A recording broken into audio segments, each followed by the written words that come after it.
Ici, on est au Cégep de Sept-Îles, dans le département de technologie minérale, dans un laboratoire de minéralurgie. J'enseigne dans ce programme-là, principalement en minéralurgie, qui est en fait la préparation et la concentration du minerai. Ça passe entre autres par le concassage et le broyage qui permettent de prendre de la grosse roche et de la rendre beaucoup plus fine. Et ensuite, le tamisage qui permet de classifier la roche selon la grosseur des grains. Il y a aussi la concentration qui est la séparation des particules entre la partie utile qu'on veut garder et la partie qu'on veut rejeter qu'on appelle la gangue. Une des formes de concentration, c'est la flottation, qui est une concentration chimique. C'est aussi un cours que j'enseigne.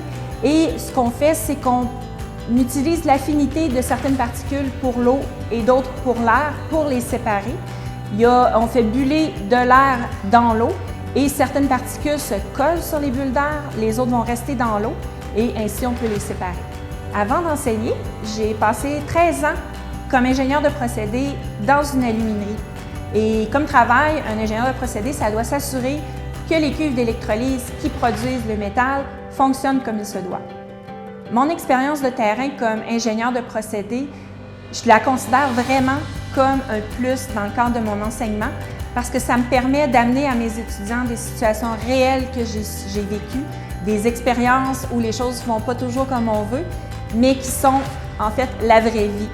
C'est mon bac en génie des matériaux qui m'a permis d'abord d'être ingénieur de procédés et qui me permet aujourd'hui d'enseigner. Quand est venu le temps de faire mon choix de carrière, ça n'a pas été facile. J'aimais beaucoup les sciences et les mathématiques et j'avais des aptitudes artistiques aussi, donc je me suis retrouvée devant un choix entre le génie et la mode. Quand j'étais petite, je ne peux pas dire que je baignais dans la science.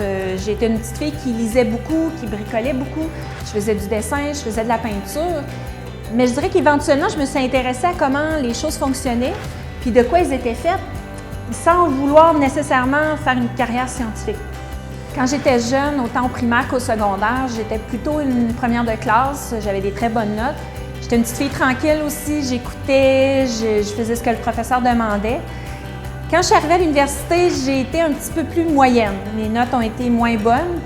J'ai même pensé lâcher parce que je me sentais moins à ma place, mais finalement, j'ai fait des choses là-bas, comme du théâtre, qui m'ont permis de me raccrocher à mes études.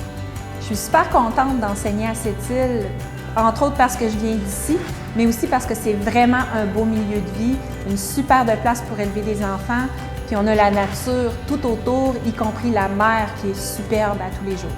Si je pouvais me décrire en 3 mots, je dirais extraverti, très sociable, puis aussi très sensible aux autres. Donc, plein de belles qualités pour être scientifique.